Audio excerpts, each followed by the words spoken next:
Kwa majina naitwa Magdalena Abraham Siria, ni mkazi wa kata ya Mabogini, kijiji cha Mserekia. Ni katibu wa KC. Kipindi hicho nilikuwa msichana, nilikuwa shuleni. Sasa hicho kipindi nilikuwa na bibi yangu aliyemzaa mama. Hiyo bibi yangu aliyemzaa mama anamwambia mama, huyu mtoto anatakiwa afanyaje? Akeketwe. Kimila hairuhusiwi mtoto aende bila kukeketwa.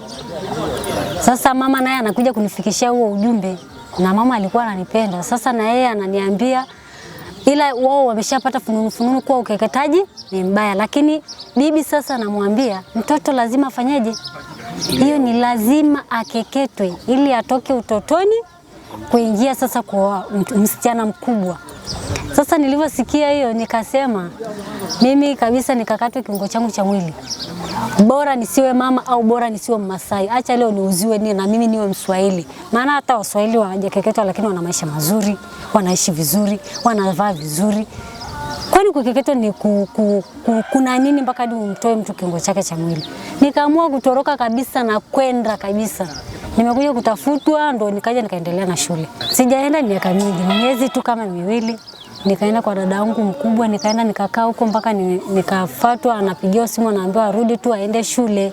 Kama ukeketaji basi amekataa, basi harudi tu aende shule. Nikarudi nikaenda shule. Naishauri jamii kuwa ukeketaji ni ukatili. Sana sana kwa watoto wa kike nazungumzia. Ni ukatili mbaya sana ambao inaathiri maisha yake ya hapo sasa. Maana unaweza ukamkata mtoto na akafia pale pale, au unaweza ukamkata mtoto akaje kupata shida baadaye. Kwa hiyo naiambia jamii ukeketaji haufai tena. Kwanza kabisa napenda kuwaomba au wanaowezesha kutoa hii elimu wapite sehemu mbalimbali. Kama huku kwetu walipita, wapite na huko watoe elimu. Wakishatoa elimu, ile elimu itasaidia kuwa unamwambia mtu ukeketaji inaleta madhara haya na yanaonekana. Kwa hiyo tukitoa elimu kwa sehemu mbalimbali italeta hamasa kubwa kwa jamii. Kwa hiyo wakifikiwa na hiyo elimu lazima wataona kuwa ukeketaji kumbe haufai.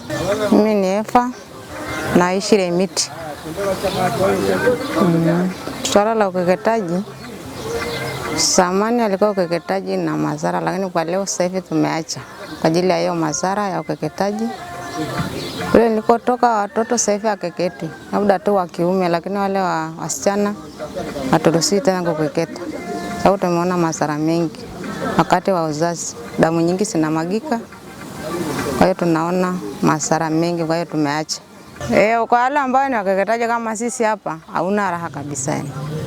Hujisikii. Toka mwaka 5 na kuendelea hujisikii sasa. Raha unalasimishwa tu ndio usikie sasa. Kwa hiyo ndio tunasema serikali iliposema tuache ukeketaji wa Masai ni kweli. Ni kweli kabisa, sababu sisi wanawake wa Kimasai hatuna raha kabisa. Hauna raha na mume. Naangaliana tu kama mbuzi na mbuzi, au mradi tu uelewe sasa uende kushindana na wewe mume wako basi. Lakini tamaa mtu mwingine uweze ukapata.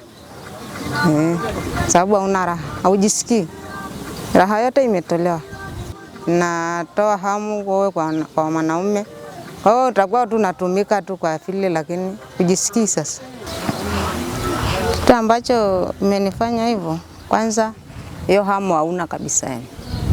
Una raha mbele ya mume wako, una kabisa. Kwa hiyo ikanifanya kabisa hata hivyo nikaacha watoto wangu.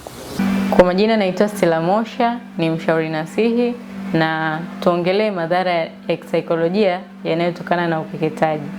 Kwanza, mtu akikeketwa anakuwa na hasira na chuki binafsi kwa sababu wakati huo alipokeketwa aliruhusu au hakuwa na nguvu za kupambana na wakeketaji.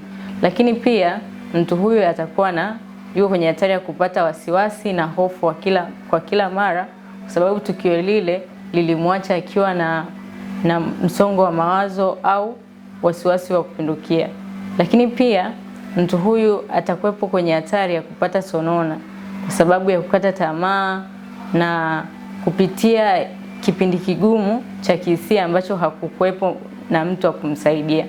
Lakini pia mtu huyu yuko kwenye hatari ya kupata trauma kwa kuwa akikumbuka kile tukio litakuwa linamsababishia flashback na ndoto mbaya usiku. Mtu huyu anaweza akawa ana changamoto ya kutokujiamini, kwa sababu ukeketaji unamfanya yule mtu ahisi kwamba kuna kitu kimepungua kwenye mwili wake, na hivyo hata akisimama mbele za watu atakuwa hajiamini. Watu wengi wanasema kwamba mtu aliyekeketwa wakati wa tendo la ndoa au wakati wa sex anakosa hamu ya kufanya tendo kabisa.